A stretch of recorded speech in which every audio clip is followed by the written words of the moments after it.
biti ovo jedno neobično svjetsko prvenstvo, se igra u drugom terminu. Igra se u terminu kada su dosadna svjetska prvenstva nisu igrale, ali ja vjerujem da će prvenstvo u Kataru biti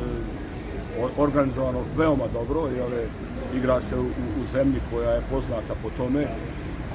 da će sve učiniti da to bude onako kako su i svjetska organizacija, odnosno FIFA, kako je to radila i u drugim zemljama u svijetu.